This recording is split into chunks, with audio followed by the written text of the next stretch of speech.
Okay, good evening, everyone, and I'm sure that we all have a lot on our minds tonight, as we have had for the last 10 days in the world of Klal Yisrael.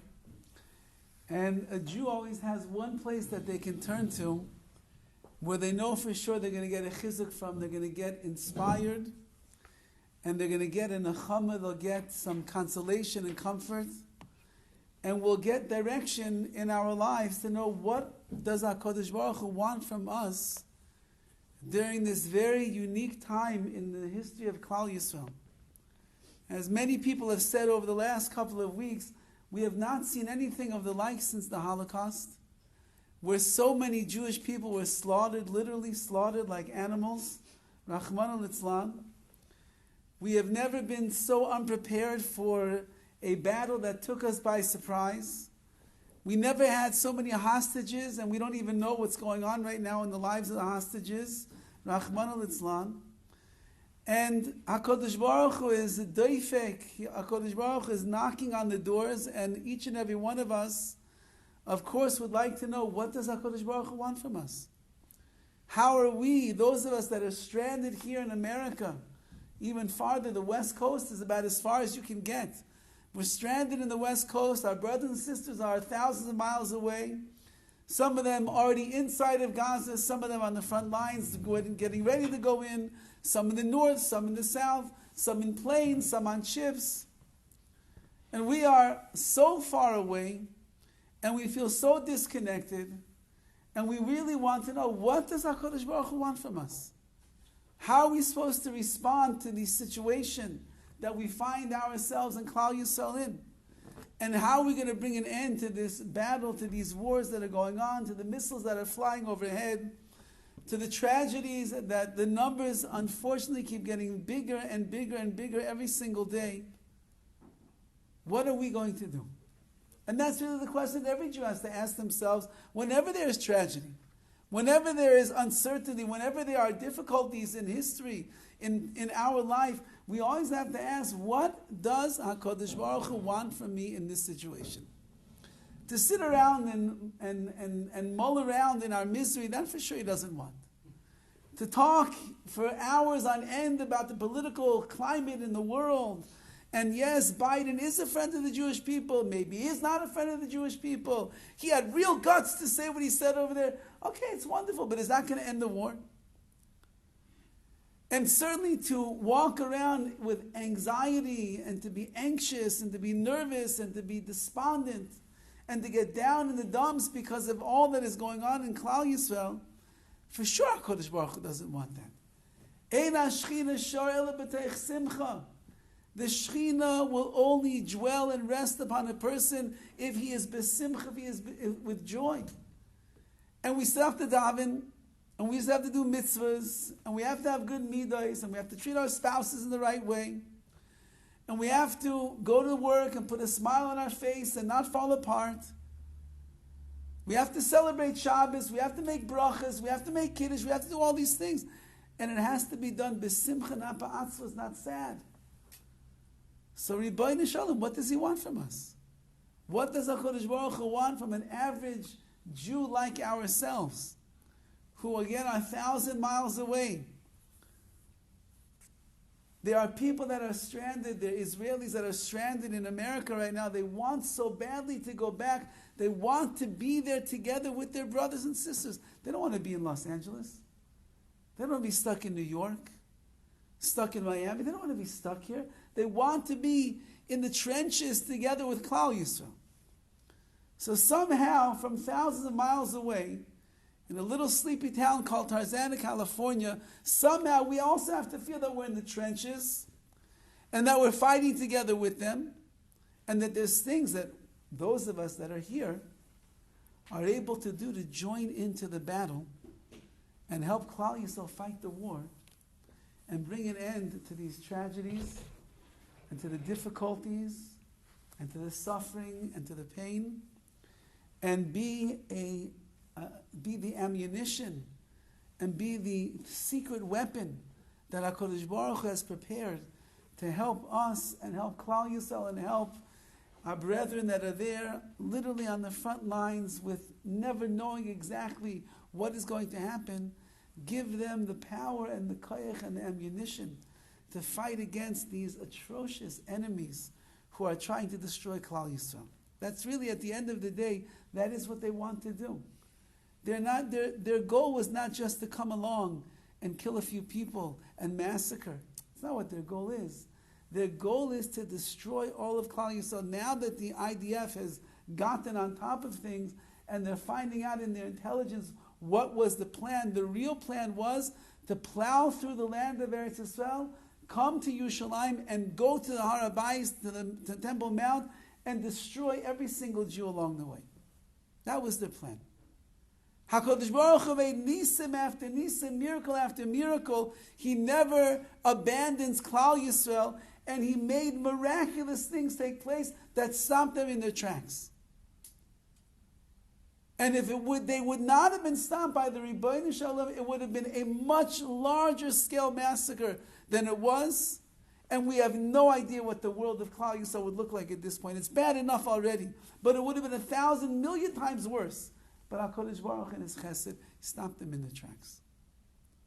And they were not able to continue with their insidious, devious, evil plans to wipe out Klal Yisrael. And they will never be able to. And no nation will ever be able to. Because that's the power and that is the might HaKadosh Baruch Hu promised us. He promised Avraham Avinu, we're going to get there in a couple of weeks, in the Bris Bein Besarim, in the famous covenant of the parts. He promised us, yes, there will be Golis, and yes, there will be exiles, and there will be enemies that will rise up against us. All of that is true. And it will get dark sometimes. But I'll never abandon you, Klal Yisrael. I'm never going to leave you alone. I'm always going to be together with you. I'm always going to make sure that you survive. Klal Yisrael is lo yishaker, which means that Netzach Yisrael lo yishaker, the sanctity and the eternity of Klal Yisrael will never be abandoned. We will always be able to continue moving forward. So whoever starts up with Klal Yisrael, they can start up, but they will never finish the job because HaKadosh Baruch Hu runs the world. And He wants us here more than He wants them here. But that being said, we're still at war. And there's still hostages. And the terrorists have not calmed down. And now they're getting some rations once again into their land of evil with some water and some electricity and some basic needs that they need for what? To allow them to live another few days, to continue going on, but now they're getting it. And the countries around Iraq and Iran, nobody knows exactly what they're planning. With all the intelligence we saw from this whole fiasco, we don't really know what's going on in the world. Only Hashem knows. So we need protection. We need much more than an iron dome to protect Klal Yisrael. And that question is what we have to try to answer tonight is, what does HaKadosh Baruch Hu want from each and every one of us? And we know that the source for everything is the Torah. Because Istakel Eraisa, HaKuchabrichu Istakel Beraisu Bara Alma, HaKadosh Baruch Hu looked inside the Torah and He created the world. What does that mean? So in English, they like to say a famous word, that the Torah is the blueprint of creation. That's what He did. Like a contractor hangs up on his wall over there of his wherever it is that he's building his building, he hangs up his blueprint and he goes and he follows the blueprint every single day to make sure that he's doing everything right. Every measurement is the right way. Every piece of material is the right material. He has enough people on the crew. He builds this before that. He builds everything exactly as it says on the blueprint. So the Torah is the blueprint, which means that HaKadosh Baruch Hu looked inside the Torah and He created a magnificent world based on the Torah. That's the blueprint. But the Nefesh HaChaim says it's so much more. It's a living Torah, which means it's a living blueprint, which means that the world that we are living on is an expression constantly of the Torah itself. That means that if you want to know what's going on in the world, then look inside the Torah like HaKadosh Baruch Hu did. Because just as HaKadosh Baruch Hu made a world and the Torah is what's giving it the life force 24 hours a day, so too then we have to look inside the Torah to figure out what does HaKadosh Baruch Hu want from us. And all the answers and all the messages, they're all right there. And it works out that there's something called a weekly parsha. And the weekly parsha, it's never coincidental. It's not by chance. The weekly parsha, there are things within the weekly parsha itself that are supposed to teach us what we need to do. So we're not Nevi'im, we are not prophets. We're not B'nai Nevi'im, we're not the children of prophets. We're just regular Jews that are trying to learn HaKadosh Baruch Hu's Torah. He gives us permission to do that. Every single year we start all over again. And we go back from Breishis Bar Elokim. We're going to go all the way to the very end of Zos HaBracha once again. And in between, there's so much that HaKadosh Baruch Hu gives over to us to teach us that we have to try to understand. So I would like to go back a little bit into last week's Parsha Breishis, which will carry us in the Parshas NOACH of this week, and perhaps there's something that we can walk away with. HaKadosh Baruch Hu had a plan when He created this world. Otherwise, He would not have created the world. He doesn't need a world. He doesn't need a human being. He doesn't need a fox. He doesn't need a turtle. He doesn't need a worm. He doesn't need any of that. He is the Ribono Shel Olam, and He is Shalom. He is perfect. He is complete. So Hashem needs nothing to make Himself happy. He needs nothing to keep Himself company. He needs nothing to excite Him for the day. HaKadosh Baruch Hu is HaKadosh Baruch Hu. He has everything that He needs. But He made a world. And He had a plan in the creation of this world. And He wants something from every little aspect of the creation that He puts in here. And at the end of creation, HaKadosh Baruch Hu says, V'yari Elokim es kol asher asa. Hashem looks and He sees everything that He made. V'hinei toiv ma'od, and behold, everything that He saw, that He put into creation, was toiv ma'od, was very good. Vayer v'ayvoker yom hashishi, it was night, it was morning, yom hashishi, the sixth day. The entire creation was completed on the sixth day. And HaKadosh Baruch Hu looks and He says, oh, tov ma'od, very, very good. Says the Rashbam, Nistakel v'hibid kol ma'asav. Hashem took like a last glance at creation. And He looked at kol ma'asav, all of His handiwork. V'kol pu'ulaisav, everything that He accomplished, everything that He did. Sha'asa im yesh l'sakin shum davar b'hem. And He wanted to ask Himself one more time, do I need to change anything? Is there anything that I forgot? You know, anybody that ever remodeled their house or something of that nature, you know, it's like an endless headache of frustration. Oh, what about this? And I forgot about this. I remember when we built the shul, I forgot to put a washing station in the shul. Who forgets to put a washing station in a shul? And as they're like finishing up the walls, I said to the contractor, we don't have a washing station. He said, too bad. You're not going to have one because I have no place to put it at this point. The walls are closed up. The pipes are under the ground. There's no extra room. You'll use the sink in the kitchen upstairs. That's where people will wash their hands. So if I would have been smart as I'm looking at the plans of the shul, I would have taken a last look and I would have had a checklist of all the things that I need in the shul. And certainly one of the things on the list would have been a washing station. But I never took that last glance. And I didn't make the list. So HaKadosh Baruch Hu now is holding by the end of creation, moments away from solidifying the world. And He looks one last time and He asks Himself, am I missing anything? Yesh l'sakin mashu, do I need to fix anything up over here? Is any part of creation needs a little tweaking to it? Says the Rashbam, V'hinei kulam yafim umesukanim. But HaKadosh Baruch Hu saw, no, everything was beautiful and perfect exactly the way that it was. He doesn't need an extra washing sink. A man doesn't have to have 3 arms. A cat doesn't have to have 6 legs.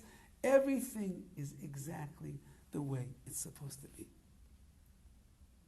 That means at the end of creation, the last pinnacle of creation is mankind.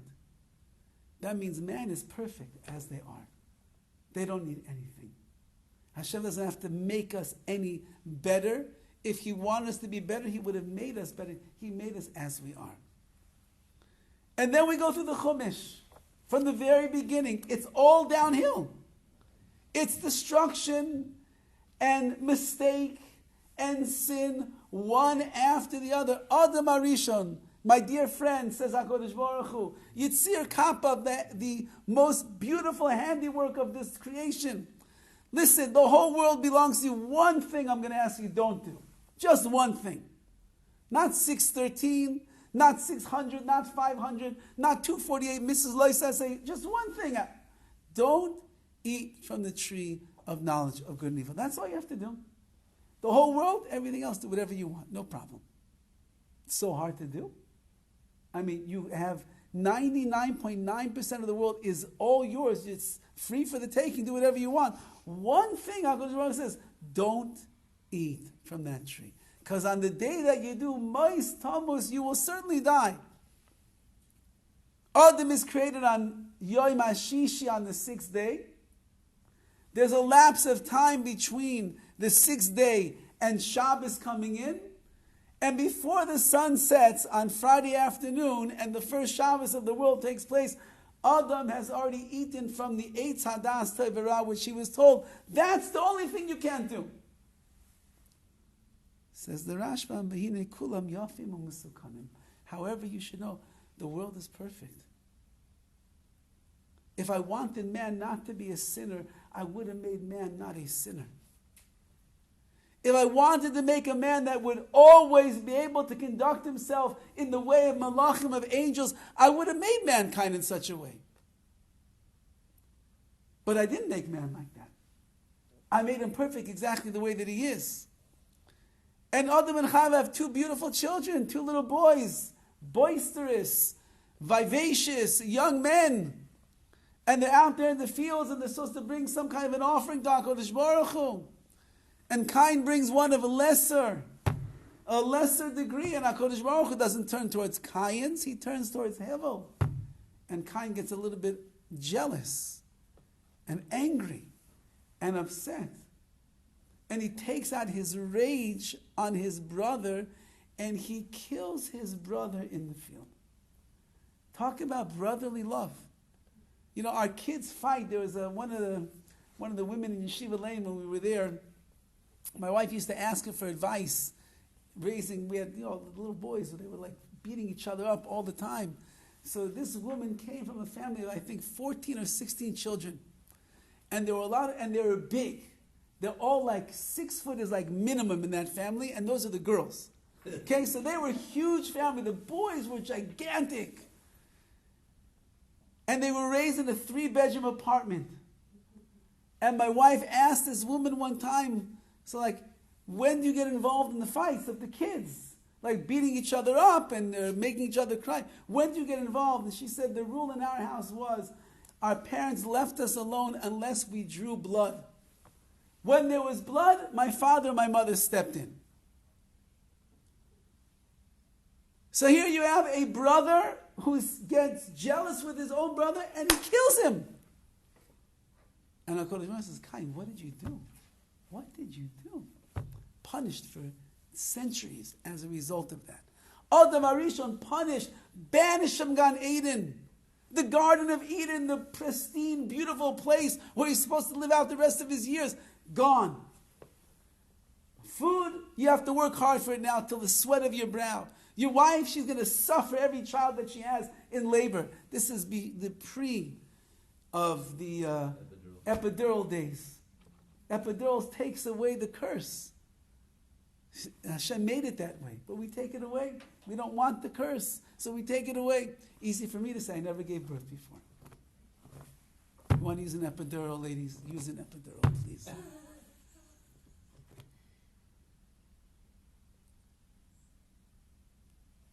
And the world goes on and on and on and on until we get to the end of the Parsha. Vayar Hashem, Just like Vayar Elokim, HaKadosh Baruch Hu looked back on the creation at the end of the 6 days, and wow, look how beautiful the world is. Now Vayar Hashem ki rabba ros ha'adam ba'aretz. Whoa! What a terrible place this has become. Mankind is so wicked and so evil on the land. V'chol yetzem achshavos libay. All of the machinations I think is the word, of the heart, all of those desires of the heart, rak ra kol hayoim. Only evil all day long. V'yinachem Hashem ki asas ha'adam ba'aretz. And Hashem regretted that He made man in this world. V'yis'atsev el liboy.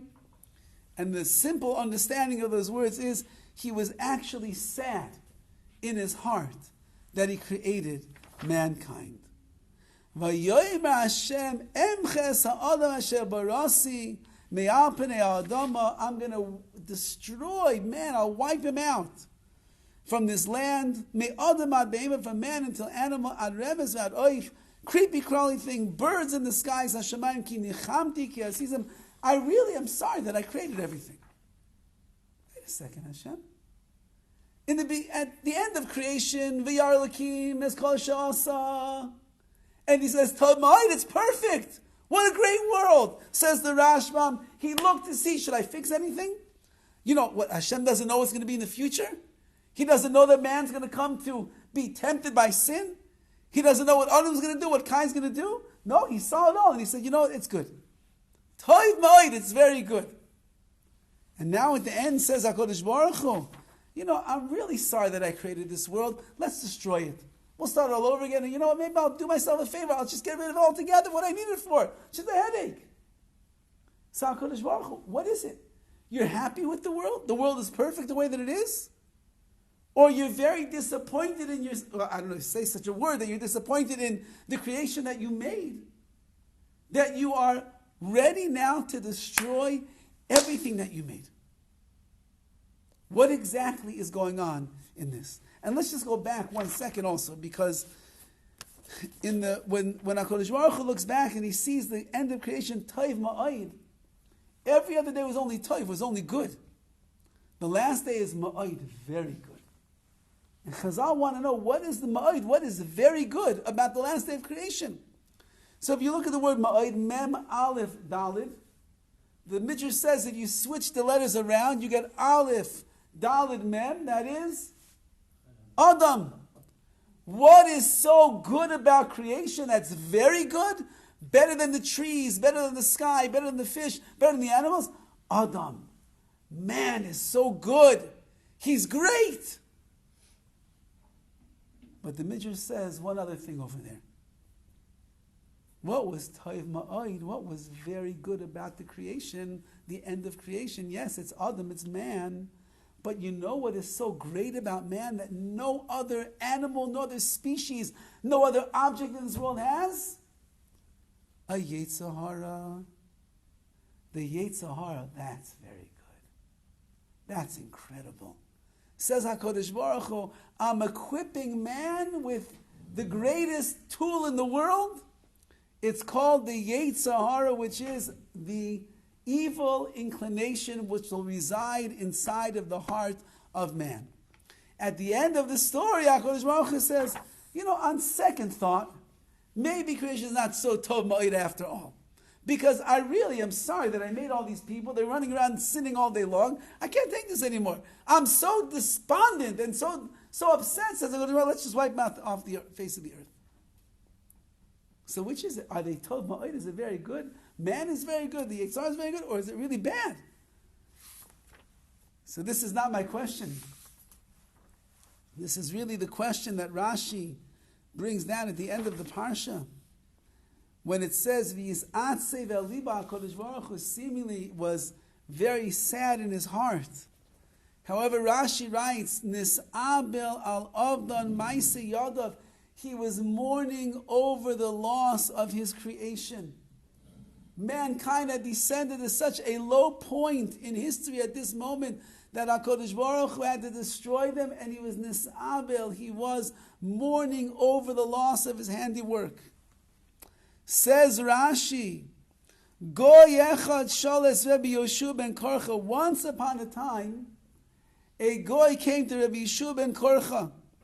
Amar lo, and he said to him, Einatem moedim sha'HaKadosh Baruch Hu royes hanoilek. Don't you admit and don't you hold in your Jewish faith that Hashem knows everything that's going to happen? Amar lo hein. So Rabbi Yeshua ben Korcha said, yeah, of course. Hashem hu Elokim. Hashem knows everything. Amar lo, so the guy said to him, V'aksiv yis atzev el libo. But it says that Hashem got very sad in his heart. Why would he get sad in his heart? He knows what's coming. He knows that mankind is going to go astray. He knows that they're going to fall into the hands of sin. He knows that they're going to have to be destroyed. Why is he so sad? He already knew what's going to happen. I don't know, it's such a good mashal, but it's like when you watch a movie for the second, third, or fourth time, you know what's going to happen, and yet still you cry at the end when Bambi ends up dying. You still cry. You know she's going to get lost. You know Lassie's never coming home. Why are you crying again? You know it's going to happen. And so HaKadosh Baruch Hu knew exactly what's going to happen because he knows everything. So this non-Jewish heretic asked him, so then why is HaKadosh Baruch Hu getting so sad over here? And he had a really good kasha. It's a very good question.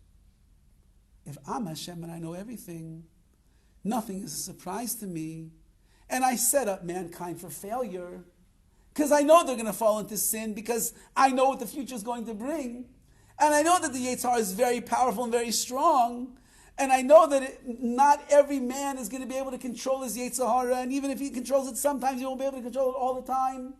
And I know that Cain's going to get jealous, he's going to kill him. I know all of this. So why are you getting so sad? You knew what's going to happen. What are you getting so sad for? So Rabbi Yeshua ben Korcha answered back, let me ask you a question. He asked, did you ever have a son born to you? And he said, yeah, I have a son. So he asked this guy, well, what did you do when the boy was born?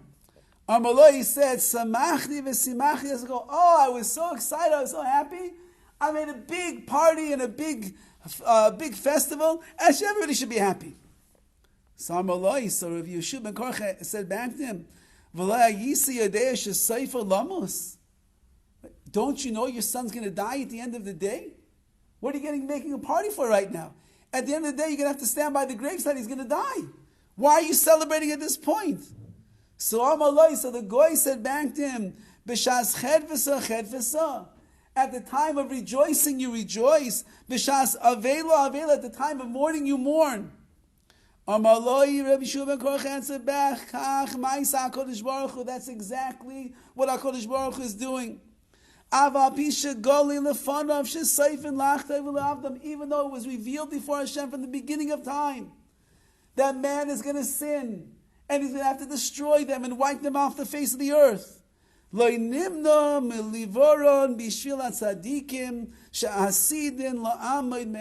Hashem said, you know what? It's worthwhile to create people that will become Rishoyim and wicked people, because eventually there will be tzaddikim that will arise in this world that will capitalize on the purpose of creation. They'll use their Yetzer Tov, they'll use their neshamas, they'll become great people, they'll be Mekadeshim Shemaim, they'll bring the world to fruition.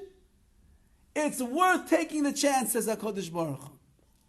So b'shas chedvesa, at the time to celebrate, which means creation of the world, v'yar Elokim ki toiv moed, it's all very good.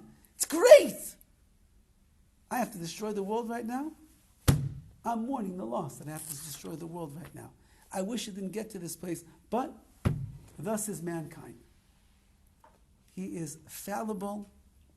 He has bechira that is very wobbly bechira, very weak free will.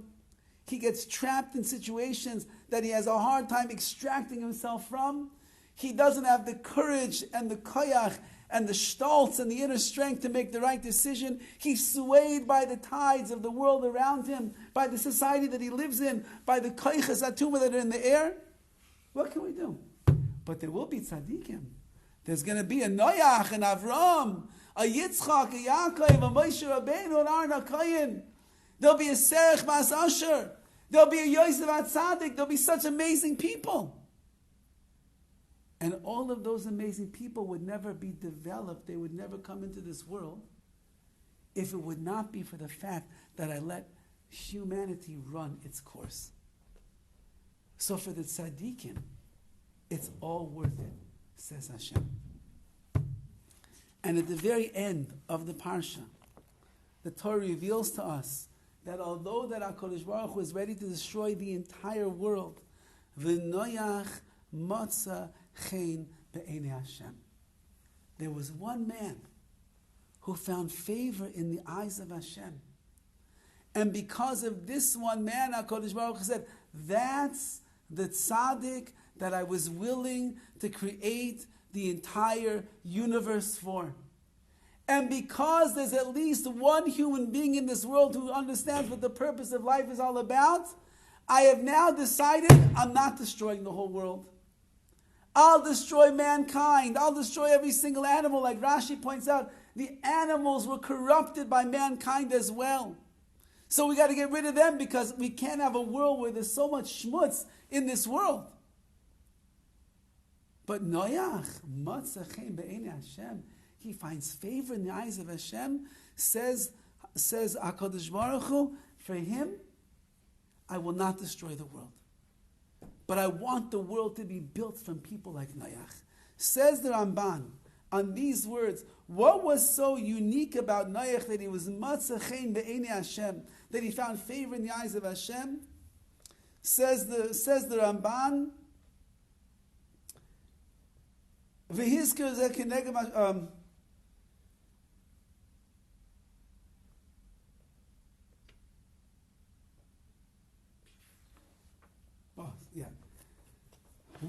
why did he find chen be'enei Hashem? Shayu kol ma'asov lefanav noyim uni'imim.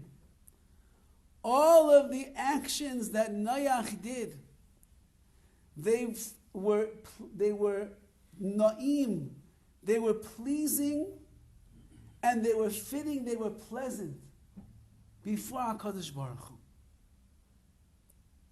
Noach was the only person in the whole world who understood what we are doing in this world, which is to be a person that is doing things that are noyim v'noyim, they are pleasing, they are fitting, they are sweet, they are wonderful in the eyes of Hashem. The Ramban writes in his famous Igeres, his famous letter to his son, you know how a person is supposed to live? They're supposed to live with the idea that before I talk, I have to think to myself, HaKadosh Baruch Hu is listening to what I say. Before I make an action, I have to think to myself, HaKadosh Baruch Hu is watching what I do. Before I think about certain things, I'm supposed to think to myself, I have to realize that HaKadosh Baruch Hu has wiretapping up to my brains and he understands and he knows everything that I'm thinking about. Says the Ramban, if a person would live their life in such a way where they're always thinking that there's a Rebbeinu Shalom that's over me, they would live a totally different life. I would talk differently. I would act differently. I would treat people differently. My bein adam lachavero, between me and my fellow man, would be something be above and beyond. My marriage would be different. My children would, everything would be different because I'm thinking to myself, the Rebbeinu Shalom is watching me. He's aware of everything that I'm doing. He knows what I am involved with right at this moment. How can I act in such a way? How could I say Lashon Hara right now when I know that HaKadosh Baruch Hu is listening to every single word that I say? How could I daven haphazardly with my brain over here, my body shuckling over here, when I know that HaKadosh Baruch Hu is aware of all the kavanas halev, all the intentions of my heart, and He knows if I'm davening for real or not. So I'll daven differently.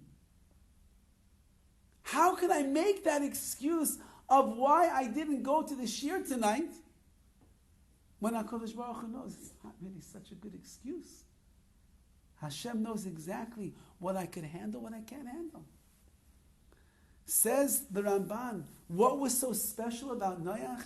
Noach, every single thing that he did, pleasing in front of Hashem. He didn't make mistakes. He wasn't stumbling. He wasn't groping through his life of mitzvahs and relationship with HaKadosh Baruch Hu and his Yirah Shamayim. He was in it. Shavisi Hashem lenegdi samid. He realized HaKadosh Baruch Hu is always right here in front of me, and he lived a different life. Says HaKadosh Baruch Hu, even though that I knew that mankind is going to fail, it was an experiment to a certain extent that HaKadosh Baruch Hu made, and I knew what's going to happen. Nevertheless, I'll get a noach.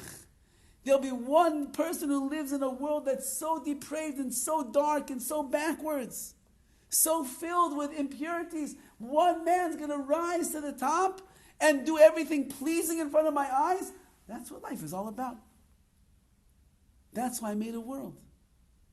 And I was willing to allow people to sin and make big mistakes that destroyed and turned the course of mankind. For one man like Noach, he's worth it all. So, what did Noach do? How were all of his actions pleasing? The Ramban goes on to explain that as well. The pasuk says, Noach ish tzaddik. Noach was a righteous man. Tamim hayir b'daroisav. He was tamim, he was innocent, he was pure in his generation. Es Elokim is halech Noach. Noach walked together with Hashem. Says the Ramban, first of all, let's get one shot out of the way that the Ramban doesn't want to say. The Ibn Ezra writes over here, what does it mean? Tamim b'daroisav, tzaddik v'tamim. He was a tzaddik b'maisav, tamim b'liboy. He was righteous in all of his actions, and he was perfect in all of his thoughts. That's pretty good. That would be a nice place to be. Tzaddik b'maisav, righteous in everything that you do, and all your thoughts pure. But the Ramban says he doesn't believe that's what the pasuk means. What does it mean? It means like this. Yazkir HaKosov. The pasuk is mentioning Shayazakai v'shalom b'tzidkoi. Noach was free of all guilt, and he was innocent. It was a generation that was so guilty of sin. They were the worst of the worst. So much so Hashem said, that's not what life is all about. We've got to destroy them. Noach somehow lived in that world. He went to school with them. They were his neighbors. When he went shopping at the store, they were around there also. When he went to go take a walk in the woods, they were around. Wherever Noach was, they were there also. And yet Noach was not influenced a kihuzeh, one drop by them. And therefore he remained innocent. He did not deserve any of the punishments. The reason that he was worthy of being saved from the flood was because he did not deserve any punishments. Right? We live in a world of schar v'oinish, reward and punishment. If I do good, I'm going to get rewarded. If I do bad, I'm going to get punished. Noach had no reason to be punished by HaKadosh Baruch Hu because everything he did was beautiful. Hu tamim v'tzedek. He was perfect in his tzedek, in his righteousness. Ki tzaddik hu azakai b'din hepech harasha. Tzaddik is somebody who is innocent in judgment, the opposite of a wicked person. He's going to find great favor in the eyes of Hashem. And the Ramban goes on more and more and more. I want to just leave off with one little piece of the Ramban over here. And he says, V'hinei, achar shayenoyach tzaddik ve'inenu roid li'onish. I'm sorry, no, that's not the part. Here it is. He says like this. So once that the Torah tells he was ish tzaddik, ki inenu ish chamas, he was not an ish chamas, a violent person. Umashchis darko, he did not distort his way in this world. Kibnei dora chayavim, like all of the other corrupted people of his generation. Oh, Mashayim is halech es Hashem anichbad. He went together with Hashem. What does that mean? He only feared Hashem. He didn't follow the horoscope. He didn't look at the astrologers in the back of the Los Angeles Times. He didn't go to the tarot card reader. He didn't follow the news. He didn't know. He didn't say, well, CNN says this is what's going to happen in the war. Oh, well, Fox says that's going to happen in the war. But the Truth Channel, whatever it is these days, says that's what's going to happen. If it was up to me, nothing ever would have happened over here in the world. He didn't follow the news. He doesn't have the popular opinion. He didn't care what anybody else said.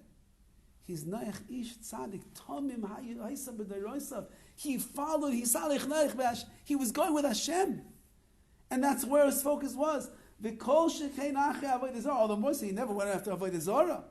Ve'eneinu shomer lem klal. He did not listen to anybody in that generation at all. They were trying to all sell him their bill of goods. He didn't listen. He listened to Hashem. Rak b'shem levadai hu Dovid tamid. He only clung to Hashem constantly. He followed the path that Hashem originally chose for mankind, which mankind had strayed away from. And that's why Hashem said, I'm destroying the world. But Noach stayed very close to the path of Hashem.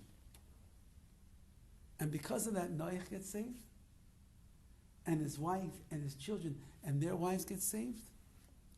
And 2 of every non-kosher animal and 7 of every kosher animal get saved on the Teva. And a Mabul comes, destroys the world as we know it. But after all is said and done and the world dries up, Noach opens up the door to his Teva, to his ark, and he lets everything out, and he goes and he rebuilds the world as an Ish, Tzaddik, Tamim B'Dayroisav, as the righteous man who was pure in his ways, innocent from all crime. And like the Ramban says over here, Dovek Tamid V'Hailech B'Derech Asher Bacha Hashem. He was clinging to Hashem constantly, following in the path that Hashem had chosen for mankind to walk in, that mankind made a mistake in, and they strayed from, but Noach never strayed from that path. What is the Torah teaching us? Torah is teaching us a very great and very important lesson. When you live in a world where there is evil, when you live in a world where people have certainly gone away from the path that HaKadosh Baruch Hu has chosen, when you live in a world that is devoid of righteousness and devoid of innocence and devoid of purity, and you live in a world that is going with Hamas, with violence, and going with licentiousness, and going with insanity, and you try your best to remain on the Derech Hashem Shebachar Lanu that HaKadosh Baruch Hu has chosen for us, then you are Matzachein Be'enei Hashem. Then you will find favor in the eyes of Hashem, and HaKadosh Baruch Hu says, I'll save you, I'll save your children, I'll save your wives, I'll save your family, I'll save your kehilas, I'll save your nation. Klal Yisrael, who wants so badly right now to win a battle against the most insidious enemy perhaps that we have seen, maybe ever. Yishmael is, as we'll see the Chumash coming up in the up-and-coming PARSHAS, Yishmael was not a very good boy. And he turned out to be not a very good man. And he's got a lot of spiritual negative baggage that he carries around with him everywhere that he goes in this world. And when you are living in a generation where that is a mantra and that is something that has prestige in the eyes of the crazy people of this world, that they could support and they could believe in it and they can have demonstrations and they can have protests to say that the Jewish people are being cruel and making mistakes. When you live in such a world, HaKadosh Baruch Hu wants one thing from us. He wants to make sure that we are following in the Derech Hashem Shebachar that Hashem Himself chose for mankind. So we'll be Matzachein Be'enei Hashem. We'll find favor in the eyes of Hashem. And when you find favor in the eyes of Hashem, even though HaKadosh Baruch Hu is going to bring destruction and HaKadosh Baruch Hu is going to bring war and Hashem is going to bring Mabul, He'll bring floods to this world, you will be saved. And you'll save your brothers and your sisters and your wife and your children and your family, extended and beyond, because you're exactly the kind of a person that HaKadosh Baruch Hu wants in this world. We don't know what to do so far away from Eretz Yisrael. We're not in army fatigues, and we don't have M16s in our hands, and we're not going to go fight on the front lines. Trust us, they wouldn't want lazy, spoiled, delicate Americans like us out there in Gaza right now. We'd be a threat to our own nation, probably. But there is one thing that we can do. We have to find ways in our lives to be matzah chen be'enei Hashem. That we have to live a life where our actions are ni'imim, they are pleasant, and they are sweet, and they are find grace in the eyes of Hashem. And HaKadosh Baruch Hu says, in a generation like this, that is going in so many different directions, and you continued along the path, Shebacher lanu, Shebacher banu, the Bnei Adam that I chose for man to walk in, and not go in and backwards, you've chosen to do that, you're going to win the war. Because there's a mabul outside, but you're going to be saved. And your family will be saved. And all of Klal Yisrael's family, we're all related to each other. I just heard today, somebody said, I love when people ask me, do I have any family members in Eretz Yisrael? And he says, yes, millions. We're all one. And therefore, our matzah chen be'enei Hashem, when we're finding favor in the eyes of Hashem, because we're trying better to be the Jew that Hashem wants us to be, it has a protective impact on our brothers and our sisters in Eretz Yisrael fighting on the front lines. Flying in the planes. Navy SEALs going through the oceans, the freezing cold oceans, to get to the other side to go and get the terrorist. Because our actions are pleasing. And they're proper. And they are beautiful in the eyes of Hashem. And such a person, Hashem says, that's why I created the world. I know there'll be Hamas. I know there'll be Rishoyim. I know they're going to be evil and wicked and insidious and subhuman. I know that. I know there'll be a Hitler. Yamach Shemai V'Zichroi. I know that there'll be an Inquisition. King Ferdinand will go and bash the Jewish people with all of that. I know all of that. I know there will be Jewish people themselves that are self-hating Jews. I know that, says HaKadosh Baruch Hu. That's how I created the world. It's Toiv Ma'od. What's Ma'od? Adam, man is good. Because he has a Yetzer Hara. Because if he conquers the Yetzer Hara, he becomes a Noach. He becomes an Avraham Avinu, becomes a Moshe Rabbeinu. He won't always conquer the Yetzer Hara. He won't always win the battle. He won't always win the war. So be it, says HaKadosh Baruch Hu. I'm not making the world for the losers of this world. I'm making the world for the winners, the victors. And those are the ones that end up being matzah chen be'enei Hashem. And therefore every person, every Jew that's in the world today has to know that HaKadosh Baruch Hu is watching us. Like the Ramban says, He's watching what we say. He's watching what we do. He's watching what we think. He's watching how we act. And beyond this American idea that we have to always be a light unto the nations, it's much more than that. We have to be a light unto our nation, a light unto ourselves, between us and the Rabbi Shalom, that he looks down and he says, you are the one that I created the world for. B'shas ched, when I created the world, I had you in mind. I mourn the loss of millions of people. I mourn the loss of Klal Yisrael that is 80% in America assimilated today. Hashem is happy about that. He's distraught. But then he looks down and he sees Yidden who are learning Torah, davening to Hashem, perfecting their midos, having Yirah Shamayim, controlling their Yetzer Hara, conquering the Yetzer Hara.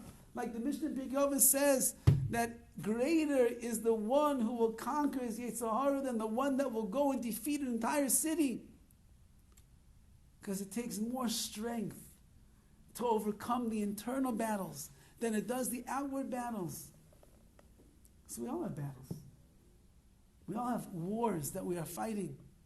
Internally, externally, in our midos, in our character, in our amunah, in our faith. We all have battles that we're fighting. Says HaKadosh Baruch Hu, fight the battle, make the right decision. You find favor in my eyes. And then we win the war. Because we are then in the trenches together with a soldier in Gaza, and we're together in the trenches with someone who's flying his F-16 overhead right now, ready to drop a bomb on another terrorist. And we are together with all of the victims and their families that are suffering in so much pain. And then Klal Yisrael bands together, Matzah Chem B'Einei Hashem. I think anyone that is paying just a little bit of attention to the actions of Klal Yisrael over the last 10 days, it's remarkable to see a nation who responds to the enemy in the way that we are responding. Yeah, the army is going out and is fighting, that's true. And they're training right now secret maneuvers nobody knows about. I just asked someone today whose son is out there, where is your son? Top secret, I have no idea. He has no idea. They're training for the worst possible scenario, God forbid. But then you see Klal Yisrael on all four corners of the world banding together, doing chesed that's above and beyond. How many tens of millions of dollars have been raised in the last 10 days to provide soldiers with uniforms and helmets and ballistic helmets and bulletproof vests? There's a video going around right now of showing one organization all the chesed they've done. We're talking about food and clothing, and they go to the families whose fathers are out there in the fields right now, and they give the children huge boxes of candies and toys. And the soldiers are getting steaks, and they're getting lafas, and they're getting pizzas, and they're getting music, and they're getting world-famous singers coming and lifting up their spirits. And they're dancing with Sifrei Torah, and they're celebrating what it means to be a Jew. That's Matzah Chem B'Einei Hashem, that finds so much favor in the eyes of Hashem. Because you could be a CNN Jew. You could be a political, warped person. And you could end up just making this whole thing about politics and the war and the battle plans and everything. But Klal Yisrael is not like that. Hashem chose a path that He wants mankind to go on, and we're going on that path.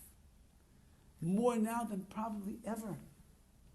Maybe even more than the Yomim Noraim, more than it was by Ne'ilah, because it's real right now. It's not Malach, I'm an angel on Ne'ilah. This is real. And Be'ez Hashem, if we continue to follow.